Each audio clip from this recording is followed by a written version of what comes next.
If you have been doing the KonMari method and you are so frustrated because you're just not getting the results that you wanted or that you expected, then stick with me because I have finally found the secret sauce, which is how to get to that elusive click point that she talks about. And you do it by removing things, even if they spark joy. So I'm going to tell you exactly how I did it, exactly what I mean, and how you can do it too. Let's go. Hi guys, it's Laura, and I first started the KonMari method 5 years ago, like before all the cool kids were doing it.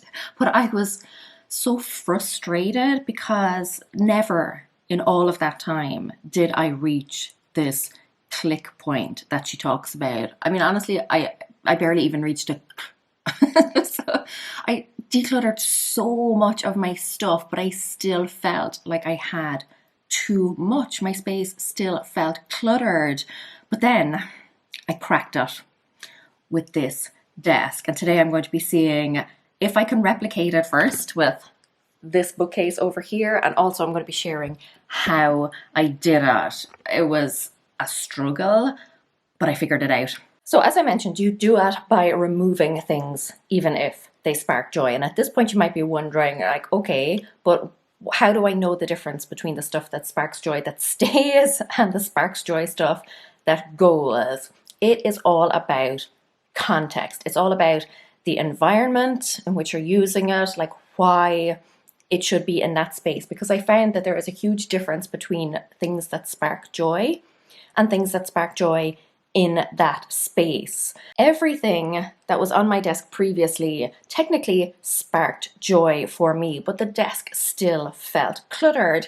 No matter what I did with it, it would always end up messy. I'd end up with papers everywhere, and I just could not keep it tidy. So recently, a few weeks ago, I sat down and I decided I was going to start again, and once again went through everything, decided on some things that I was going to get rid of and put everything back, the stuff that still sparked joy, but it still was bothering me.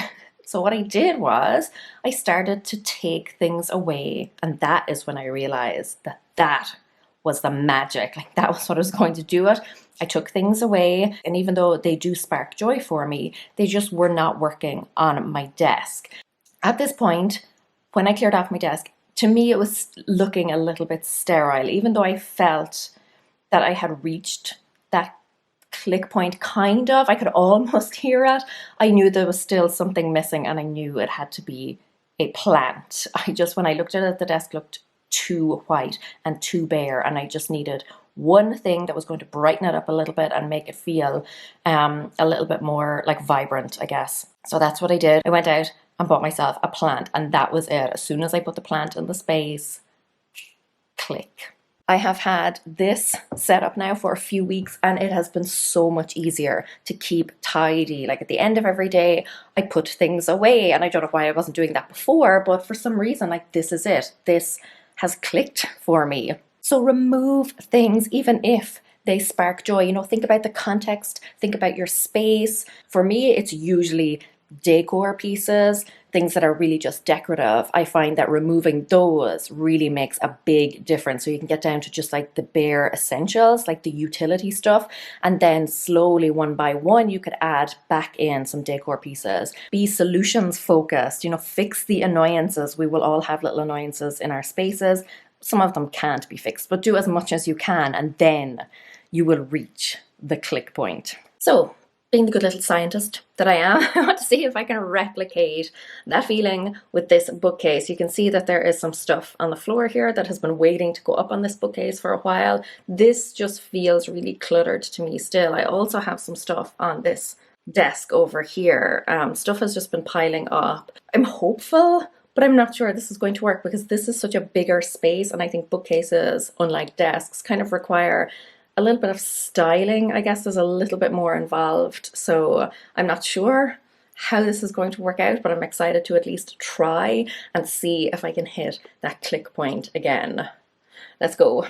One last clip in this space, just for old times' sake. I cannot wait to paint these walls white, but that is a project for another day. The first thing I did is to take before photos. I highly recommend that you do this if you're taking on a decluttering project. I always do it if I can, if I remember. Sometimes I do dive into a project and forget, but if you can do it, it's so great when you can look back and see how far you've come. It really gives you that motivation to continue.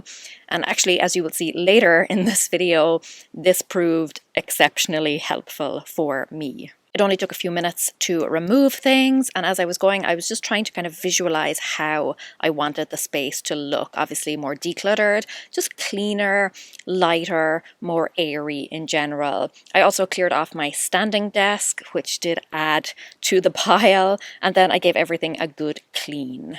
This is the point in the process where I feel completely overwhelmed and regret everything.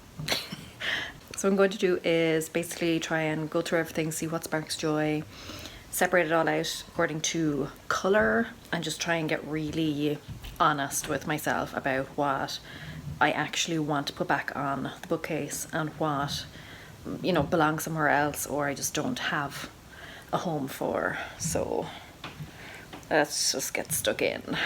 Now, Sam and Scout were actually in the next room, so I put on noise-cancelling headphones just to help me focus a little bit more, and then I went through everything one by one. And I really got serious with myself about what actually sparks joy. I feel recently, and this is absolutely going to sound ridiculous, but I feel that I've kind of completed level 1 of minimalism or something like that. I've got rid of a lot of surface level stuff over the past few years, and now I think I have evolved or something, and I'm ready to kind of shed another layer. Maybe I'm becoming a grown-up at last. Okay, I want to stress that this is not the final result, but what I've done is just kind of separated everything by color and just put them up on the shelves, just basically just to give myself some floor space, because it was starting to get a little bit cramped around here. Let me show you what other things I have around. So these are just 2 notebooks. This is tech gear. I've got tax documents and business cards there. Here then is some stuff I am keeping, but I'm just not sure where to put it exactly. Over here then this is kind of memory stuff that I'm going to put away. These are things that belong elsewhere. I'm still keeping them, but they don't belong down here in my office. This here is all the stuff I'm going to be dumping or recycling. It's a pretty big pile. But wait until you see how much stuff I am actually going to be like donating, destashing. I'm hugely surprised. I'm sure you will be too if you know me at all. This is it. This is the pile. It may not look like much from up above, but it is sizable. So many notebooks and planners, like pens, pencils, washi tapes. I am so surprised by this. If I had seen this pile before I started decluttering, I would have thought that this was everything that was on my shelves. It's always one of the, like, I don't know if anyone else notices this, but I never think I have much until I pull it all out, and then it's everywhere and I am just horrified. So to get rid of this amount of stuff when I am like a huge notebook and planner and stationery addict, I am so impressed with myself, honestly. Coming back over here then, this is obviously, like I said, not the final setup. It is looking a bit bare because I got rid of some stuff. So what I'm thinking is I do have a little bookshelf upstairs where I have some books that I haven't read yet, or library books or something like that. But I do have some books there as well that I have read and that I know I'm going to be keeping. So I think I might bring those down and actually store them here, because I do have a handful of books here also, and it doesn't really make sense to me to have some books upstairs and some books down here. Will I try it? I'm going to try it. I may regret it. I may bring them all down and then think, no, that is way too cluttered, looks way too full. But I'm going to try it. Yeah, I pretty much immediately started to regret this. Once I had brought them all down, it just felt like way too much. But thankfully, it all worked out in the end, as you will see. But after that, I just started putting things back bit by bit. I am someone who very much likes visual simplicity, as Cass over Clutterbug would call it. I think it might be a bit of an introvert trait too. I think introverts tend to process a lot, mentally. So if there is a lot of stimuli, it can become very overwhelming and very draining. So I tried to keep things as simple and minimal as I could, and I tried to think of different ways that I could combat that feeling of overwhelm and that feeling of just like too much to process. So basically what I did was I tried to stick to patterns, color blocking, symmetry, and then alternating. I'll discuss that a little bit later in the video, and just leaving a lot of space around things. I will say that in the search for the click point, it took a lot of tweaking. I am not good at styling things. That's just not a forte of mine. So this was a really long process, just seeing how things looked, moving them around, moving one thing at a time. It was tedious. I regret everything. I've been at this for hours now. I'm just not happy with it. The problem is I have too many things that are like of different colors. The desk was fine because most things are white. This is not fine. It is now dinner time, so I'm going to call it a day and come back to it. I can't even speak properly, with fresh eyes, hopefully tomorrow. But some progress has been made. Day 2 of decluttering the bookcase, day 2 of this outfit. That's how I roll. Yesterday I spent so long on this, I was really disheartened, decided to kind of give up for the day because I had spent hours on it. And then I looked at the before picture that I'd taken and realized that I had actually made lots of progress, because kind of in the moment when there's just mess everywhere, it does not feel like that. Had a good night's sleep, came down this morning, kind of saw mess everywhere on the floor again, a little bit disheartened, but then looked at the bookcase and all of the heart eyes. I was actually really happy with how it looked. I think yesterday I had just been staring at it for so long. So I'm going to do a few more tweaks and then I should be done. Yep, always take before pictures. It really made a huge difference to me during this project, as well as just kind of stepping away for a bit. And also I would say take photographs as you go. Things look completely different in a photograph for some reason. When I thought that I was done, I snapped a picture and then I realized by looking at it that something was just a little bit off, and then I was able to fix it. So do take pictures as you're going. If you feel that a space is just not clicking for you, take a picture and generally you will be able to see from the picture what is wrong. So as you could tell, the previous day I genuinely thought I would never get it right, but now after just a few final tweaks, you are about to see me realize that I did it. I heard the click. Oh my goodness, I've finished. I cannot believe it. It worked. It worked. Honestly, I was skeptical. I did not think, and certainly all day yesterday, I didn't think that I was going to hit this click point, but I did. So I'm just going to stop talking and I'm going to show you what it looks like. Okay, so let me take you through it. For me, knowing that I prefer kind of visual simplicity, I went with color blocking for the most part so that it wouldn't just look like a big jumbled mess of things. And then I also alternated. So some of the kind of cubes are pretty full, and then the one beside it will have just like 1 or 2 small little things in it. So this one was pretty full. This is the first one I did, and like that clicked for me instantly. And then this one, I just put that one thing in there. It's a toy from my childhood that I just love.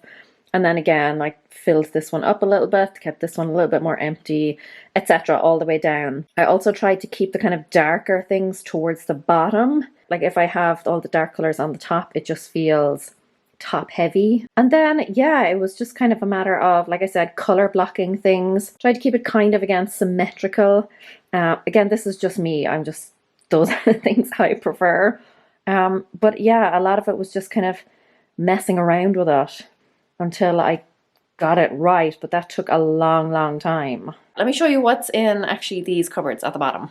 In here are kind of some things that I do want to keep, but I don't necessarily want to keep kind of on display. So kind of some prop things, a lot of those are. The next one then is where I keep all my tech gear, and I'm used to this. I'm used to having it in here and reaching for it in here, so I kept it in there, but it looks much better. Moving over here then, this one is just for things that are going to be used up pretty soon. So the bottom is just kind of school stuff for Scout, and then the top is just some creams for my mom whenever she is back over. And then in here, so I just put 2 spare notebooks here, and then all of these plastic folders are my tax documents. And then I put the magazines here. So that is there. And let me just show you the standing desk, because I did kind of clear some of that off, but I did put some stuff back on it. Ta-da! This is it now. So this is the like user manual thing. So I think what I'm going to do is just basically tape that to the underside. And then these were things that do spark joy for me, but I just could not get them to work on the bookcase. So I've kept them here for now. I think they look fine. It's a little bit cluttered than I would like. So this here is not ClickPoint. And then all this stuff is still sitting here. Like, this is the stuff that really takes up the time afterwards. I feel like after a decluttering project, you always feel like, you know, you've done well, and then you turn around and you realize that you have to deal with all the mess that you made. I did add some more things to the donation pile. So 2 more books. That one on the bottom I know I'm not going to read again. David Allen's Getting Things Done. Love that book. Highly recommend it. But I have the ebook version. So I'm going to get rid of the physical copy. This guy I'm going to get rid of as well. I think. Put him there. The Harry Potter books, I don't think I'm going to get rid of them, but I think I'm going to put them away and save them for Scout when she is older. So that is everything up on the screen. I'm just going to put a before and after shot so that you can see the difference. But that ClickPoint exists. It actually, after 5 years, I have found it. This is it. It is about going through, finding what sparks joy, but then removing some of that stuff if it does not spark joy in the setting that it's in. You can always move it somewhere else, but really look at your setup, the environment, how you use that space, what you want it to look like, and just keep tweaking things. And you don't have to do it the way I did it, which was basically trying to condense it all down into a short frame of time, but over days, weeks, months, just tweaking things until you get it. But take away, that is usually, if you feel your space is still cluttered, start taking things away, even if they spark joy. Doesn't necessarily mean that you have to get rid of anything, but it may not work in that particular space. So ClickPoint exists, try it for yourself, let me know what you think. If you want to see even more decluttering videos from me, I'm going to link a playlist of all my Declutter With Me videos. Let me know in the comments if you have ever reached that ClickPoint, and if not, do you think that this will work for you, you know, getting rid of things even if they spark joy. Until next time, go raibh míle mac raibh agus Vicky Meishim Shigalua. Slán!